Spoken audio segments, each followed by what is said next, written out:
আম্মাজান জিজ্ঞাসা করছেন আনুহলিকু ওয়াফিনা সালিহুন, নেক লোক থাকা সত্ত্বেও কি আমরা ধ্বংস হতে পারি? আল্লাহর রাসূল বলছে ইদা কাসুরাল খাবাস, খারাপ লোকের সংখ্যা যখন বাড়বে তো নেক লোকের দোয়া দিয়া কিছু হবে না, বরং নেক লোকরাও মুসিবত পোহাইতে থাকবে। আজকে নেককারও মুসিবত পোহাইতেছে, দোয়া করতেছে মাথার উপরে উঠতেছে না, উঠবে তো উঠবে কোত্থেকে? কেন আল্লাহ তো বইলেই দিছে সাকাতাত মিন আইনিল্লাহ, তো হাদিসের শব্দ, তোমরা আমার চক্ষু থেকে পড়া যাবে, এ তো হাদিসের শব্দ। হরিমাত বারাকাতুল ওয়াহি, কোরআনের পাওয়ার আছে কিন্তু আমাদের কাছে নাই। আমি কোরআনের পাওয়ার দেখাইতে পারি কোরআন থেকে, কোরআনের ভিতরে পাওয়ার ছিল, পাওয়ার। এখন তো পানি পড়া খাইলেও ভালো হয় না, এক সময় তো পাওয়ার ছিল এটার ভিতরে, বিশ্বাস হয় না? তাহলে আমি দেখাই আপনাকে, কোরআন থেকে দেখাই। সুলাইমান আলাইহিস সালাম বিলকিসের সিংহাসন আনার জন্য অফার করছিলেন যে কে নিয়ে আসবে, মাইয়াতি বিআরশিহা, সিংহাসন কে নিয়ে আসবে? তো জিন জাতির ভিতরে সবচেয়ে যে পাওয়ারফুল যেই জাতি, ইফরিতুম মিনাল জিন, সে বলছিল আমি নিয়ে আসবো, 3 ঘন্টা সময় লাগবে। আপনারা তো দেখেন না, খুঁটি এখনো রাখা আছে মাআরেবে, আমি 4 বার গেছি এখানে। ওই খুঁটি দেখলে বোঝা যাবে যে সিংহাসনটা কত বড় ছিল। খুঁটি না দেখলে শুধু কোরআনের শব্দই পড়তে পারবেন। ওয়ালাহা আরশুন আযীম, আল্লাহ বলছে তার জন্য বিশাল সিংহাসন ছিল, কিন্তু খুঁটি দেখলে বোঝা যায় যে কত বড় ছিল।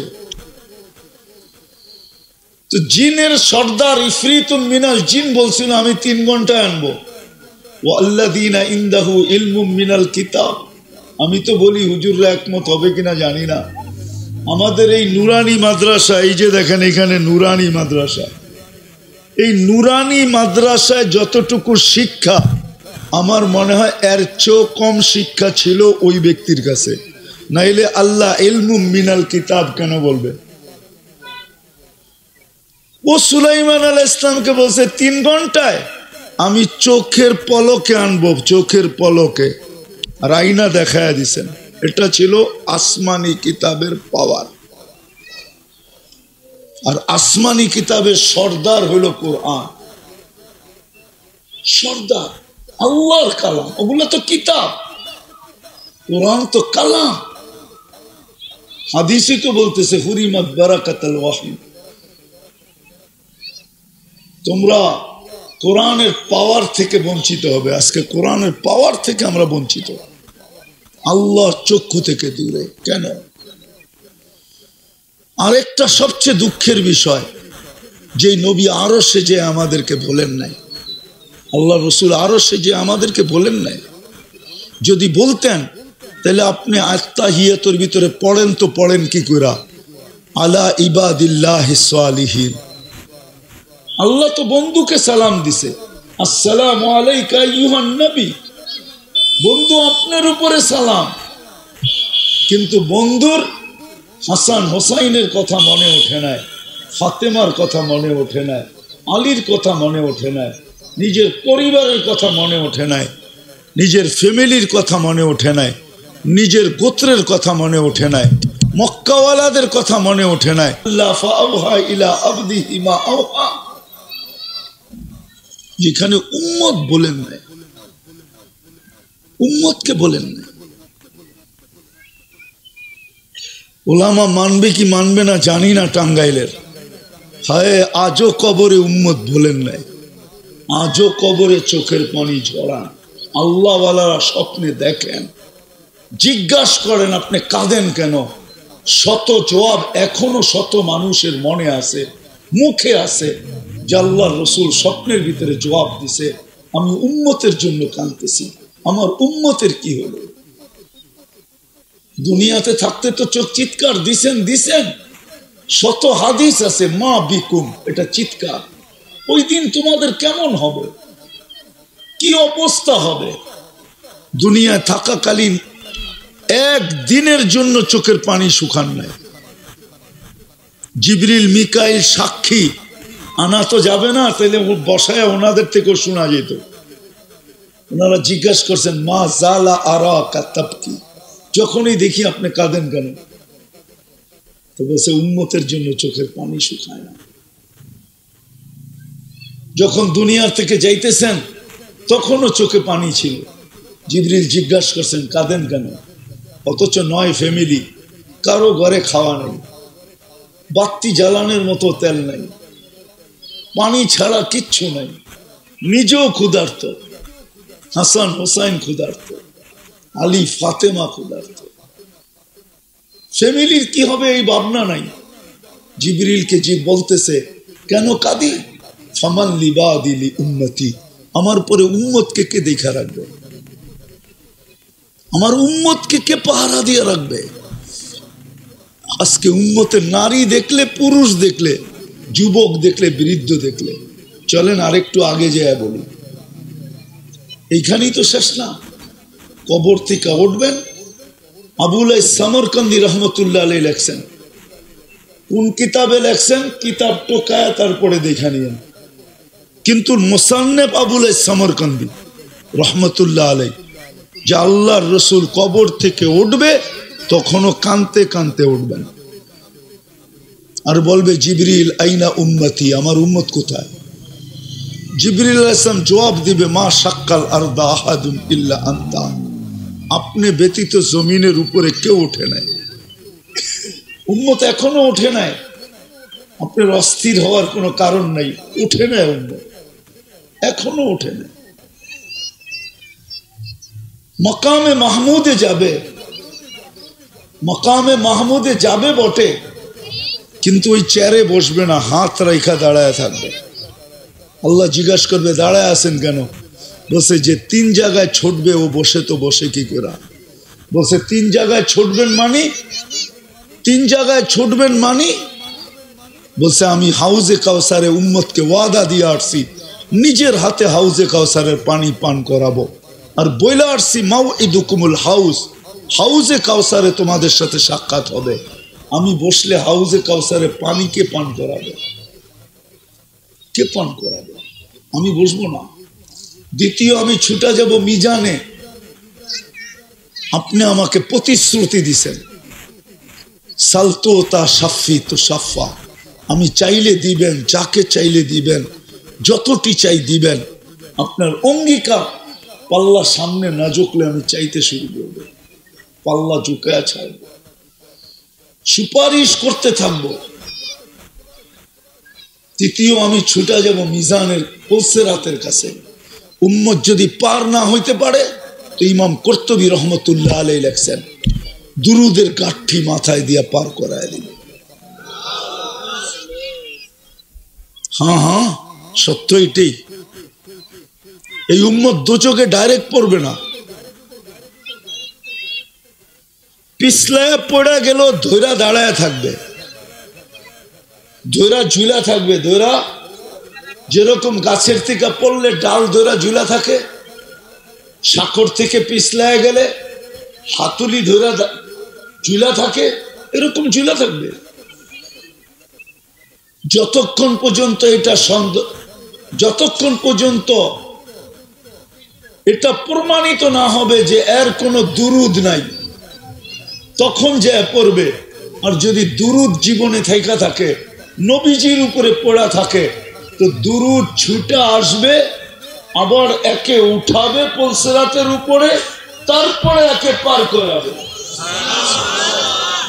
ওই উম্মতের যুবক দেখলে চেনা যায় না সে মুহাম্মদী, সে নবীর উম্মত চেনা যায় না। নারী দেখলে চেনা যায় না, স্কুল দেখলে চেনা যায় না, কলেজ দেখলে চেনা যায় না। পড়া তো নিষেধ না, পড়াকে নিষেধ করে আজ পর্যন্ত তো আমরা নিষেধ করলাম না যে পড়া নিষেধ, পড়া তো আমরা নিষেধ করি না। আমরা তো নিষেধ করি তুমি তোমার পরিচয় হারায় পড়ো না, পরিচয় রেখা পড়ো। তুমি তোমার পরিচয় হারাও না, তুমি যে মুসলিম এই পরিচয় রাখো, তুমি যে উম্মত এটার পরিচয় রাখো, তুমি যে নারী এটার পরিচয় রাখো, তুমি যে মেয়ে এটার পরিচয় রাখো। হারাইলে তো এতটুকু হারানো উচিত না যেটা আমার সমাজ হারায় যাইতেছে। মরবে না, আল্লাহর কাছে যাবে না, এত সহজ। এত সহজ। শুধু শুধু তো কোরআন চিৎকার দেয় নাই, আফাহাসিবতুম আন্নামা খালাকনাকুম আবাস ওয়া আন্নাকুম ইলাইনা লা তুরজাউন। তুমি কি ভাবো সমগ্র জগৎটাকে, দুনিয়াটাকে তোমরা উন্নত করলা, সাজাইলা, টেকনোলজি সমৃদ্ধ করলা, কোনোটা যদি অনর্থক না হয় তাইলে যে দেহটার মাধ্যমে সবকিছু অস্তিত্ব লাভ করলো ওটা অনর্থক? এই জন্যই তো আল্লাহ চিৎকার দেয়, তুই ভাবিস কি তুই তো মার পেটের থেকে নিশ্চয় আসছিলি, নিশ্চয়। আমা কুনতা সাগীরা, তুই কি ছোট ছিলি না? আমা কুনতা যায়ীফা, তুই কি দুর্বল ছিলি না? আমা কুনতা জাহিলা, তুই কি অজ্ঞ ছিলি না? আমা কুনতা মিসকিনা, তুই কি নিশ্চয় ছিলি না? তোর দাঁত ছিল তো ছিল কোথায়? ফালা লাকা সিন্নুন, তোর দাঁত ছিল তো ছিল কোথায়? ওয়ালা লাকা লিসানুন তানতিক, তোর বাক শক্তি ছিল তো ছিল কোথায়? ওয়ালা লাকা উযুনুন তাসমা, তোর শ্রবণ শক্তি ছিল তো ছিল কোথায়? ওয়ালা লাকা আইনুন তানদুর, তোর চক্ষু ছিল তো ছিল কোথায়? দৃষ্টি শক্তি ছিল তো ছিল কোথায়? ওয়ালা লাকা আকলুন তুমাইয়িজ, মগজ তো ছিল, ভালো মন্দ বুঝার ক্ষমতা ছিল তো ছিল কোথায়? ব্রেন আর বিবেক ছিল তো ছিল কোথায়? ওয়ালা লাকা কলবুন তাতাফাক্কার, তোর দিল তো ছিল কিন্তু চিন্তা ক্ষমতা ছিল তো ছিল কোথায়? ওয়ালা লাকা ইয়াদুন তাবতিশ, হাত ছিল তো ছিল কিন্তু কর্মক্ষমতা ছিল কোথায়? পাও ছিল তো ছিল কিন্তু চলার ক্ষমতা ছিল তো ছিল কোথায়? বলেন আমাকে, কোথায় ছিল? কে দিছে? হ্যাঁ, রূপসী রূপ পায়ে হারায় গেল, ঠিক না? যুবক যৌবন পায়ে হারায় গেল, ঠিক না? আরে সারা দুনিয়ার যৌবন তো দূরের কথা, এক যুবকের যৌবন যদি এক পাল্লায় দেওয়া হয়, সমগ্র জগতের সম্পদ যদি আইনা আরেক পাল্লায় দেওয়া হয়, শুধু দুনিয়ার সম্পদ না, সমগ্র জগতের ধন আইনা যদি আরেক পাল্লায় দেওয়া হয়, দামি কোনটা? একমত? হ্যাঁ, কি দামি? যৌবন দামি। তাহলে যাকে যৌবন দিল ও তো এরকম চলতেছে মনে হয় যে যৌবন কলিকাতা হারবাল থেকে কিনে আনছে, একটা গেলে আরেকটা যে কিনা নিয়ে আসবে, মনে হয় যে যৌবন কিনা আনছে মডার্ন হারবাল থেকে, ঠিক না? কি রাগ হয়ে গেল? ওর চলার স্টাইলই তো এরকম, যে মনে করে যৌবন আমি কিনা আনছি কলিকাতার হারবাল থেকে, একটা যাক না আরেকটা কিনা নিয়ে আসবো। বাপের পয়সার কি অভাব আছে নাকি? একবার খুয়ায় দেখ না কোন জায়গাতে মিলে যৌবন। যারা খুয়ায় ফেলছে ওরা খুয়াই বাবা ধরছে, বাবা দইরা খুয়ায় নাই, বাবা খুয়াইয়া বাবা ধরছে, যে এখন আর কিচ্ছু নাই, পাওয়া যাবে না, যতদিন বাবি থাকি বাবার লোকেই থাকি। মনে হয় বাবা বোঝে না, যুবকরা বুঝছে কিন্তু লড়ে চড়ে না, ফিডার খায় তো। হ্যাঁ, যৌবন হারাই কিন্তু ও ডাইল ধরছে, ডাইল ধরে যৌবন হারায় নাই, ও হারানোর পরে দেখছে আর কোথাও পাওয়া যাবে না, এখন ডাইলের লগে থাকলেই ভালো। কি না মনে হয় বুঝিতে পারি না। তো মেরে দোস্ত, বাবা উচিত যে উম্মত আজকে এত অধপতনে কেন? আমি এটাই বুঝাইতে চাইছিলাম। এই আল্লাহ মানুষকে এত কিছু দিয়ে অস্তিত্ব দিছেন, যা কিছু দিছেন এটার একটা উদ্দেশ্য ছিল, ওই উদ্দেশ্য থেকে দূরে সরার কারণে আজকে মুসলমানের এই দুরবস্থা। নাহলে মুসলমানের কোনোদিন দুরবস্থা হওয়ার কথা না। যখন সংখ্যায় কম ছিল তখনও তো দুরবস্থা ছিল না। আপনারা তো ওই কিলা দেখেন নাই, ওই দুর্গ দেখেন নাই, যেই দুর্গ একা খালেদ রাদিয়াল্লাহু তাআলা আনহু স্বাধীন করছেন। আমি দেখছি 2008-এ, দেওয়ালগুলো এত উঁচা এখনো টুপি পরা যায়। আমি পুরা পায়ে হাইটা দেখতে পারি নাই, গাড়ি নিতে হয়েছে আমাকে। এত বড় দুর্গ স্বাধীন করছেন একা। কেননা ওনার স্লোগানই ছিল মাইয়া রব্বি। ওনার একটাই ডায়লগ ছিল, মাইয়া আমার লগে রব আছে, মাইয়া। এটা ওনার ডায়লগ ছিল, ডায়লগ, বাস্তব ডায়লগ, অবাস্তব না, বাস্তব ডায়লগ ছিল। মাইয়া রব্বি লাইসা মাহুম রব্বা, আমার সাথে আল্লাহ আছে, এদের সাথে আল্লাহ নাই। যার সাথে আল্লাহ থাকে সে একা হইলেই কি, এক কোটি হইলেই কি। আর যাদের সাথে আল্লাহ না থাকে ও এক কোটি ও একা একজনের সমানই। বিধায় উনি দেখাই দিছেন, প্রমাণ করছেন। আজকে যা দিছেন আমাদেরকে আল্লাহ, এই বডি বলেন, হায়াত বলেন, এর ভিতরে বলেন, বাহিরে বলেন, যুবকের যৌবন বলেন, নারীর নারীত্ব বলেন, পুরুষের পুরুষত্ব বলেন, স্ত্রী বলেন, সন্তান বলেন, স্বামী বলেন, ভাই বলেন, বোন বলেন, মা বলেন, সম্পর্ক বলেন, সম্পদ বলেন, ব্যক্তিগত অস্তিত্ব বলেন, অস্তিত্বের ভিতরে যা আছে তা বলেন, সবকিছু দিছিল আল্লাহ পাওয়ার জন্য, আল্লাহ পাওয়ার জন্য, রসুল পাওয়ার জন্য। এই দুই কাজের জন্য আল্লাহ আমাদেরকে দিছিলেন। মুসলমান যদি আল্লাহকে পাইতো বা আল্লাহকে ধরে রাখতে পারত, তাইলে আল্লাহ আজকেও অমন যেমন কালকে ছিলেন, আজকেও অমন। এই জন্যই তো আল্লাহ আমাকে জবাব দেয়, আমি কার জন্য সৈনিক পাঠাবো? ওর জন্য যে আমার ইজ্জত রাখে নাই, ওর জন্য যে আমার নবীর লাজ রাখে নাই, ইজ্জত রাখে নাই। আমি তো বলি, আল্লাহ যদিও নিজের দাবি রাখছিলেন নিজে যে আমাকে আমাকে মানো, কিন্তু পরক্ষণে মনে হয় আল্লাহ ফিরায় নিয়ে আনিছেন, ওটাকে ফিরায় নিয়ে আনিছেন। প্রশ্ন যখন উঠছে যে আপনাকে তো চোখে দেখা যায় না, আপনার কথা কানে শোনা যায় না, আপনাকে ধ্যান ধারণায় আনা যায় না, আপনি বর্ণনা দিয়ে শেষ করা যায় না, আপনি তো আপনি ওরা উল ওরা, আপনাকে পাবো তো পাবো কি করে, সঙ্গে নিব তো নিব কি করে।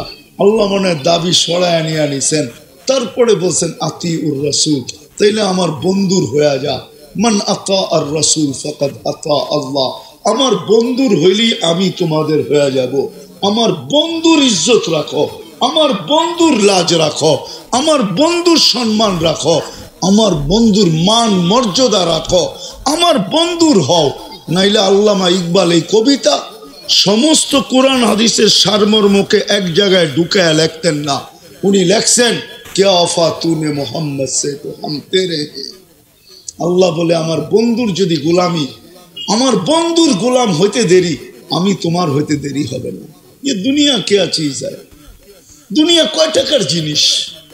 সমগ্র জগৎ আল্লাহ আমাদের হাতে উঠায় দেয়া দিবে। আজকে মুসলমানের সবচেয়ে বড় নির্যাতিত হওয়ার কারণ, সবচেয়ে বড় আমি মনে করি এটাই সবচেয়ে বড় কারণ যে আমরা আল্লাহকে পাই না, আল্লাহ রসুলকে পাই না। সব দিছিলেন এই জন্য, আল্লাহর সাথে সম্পর্ক জোড়ার জন্য, আল্লাহ রসুলের সাথে সম্পর্ক জোড়ার জন্য। মৌলানা চলে আসছে, আসেন আমরা ফিরে আসি, তওবা করি, আজকে আল্লাহকে পাইতে চেষ্টা করি, আল্লাহ রসুলকে পাইতে চেষ্টা করি। আবার যখন মুসলমান ফিরে পাবে তো আবার ওই দিন ফিরে আসতে দেরি হবে না। নাইলে সংখ্যায় যতই হোক না কেন, উন্নতি যতই হোক না কেন, মুসলমানের দুরবস্থা থাকবেই থাকবে। এই জন্য সবার কাছে দরখাস্ত, তওবা করেন, করব, ফিরে আসবো। আল্লাহ আমাদের সবাইকে আমল করার তৌফিক দান করেন। ওমা আলাইনা ইল্লাল বালাগ।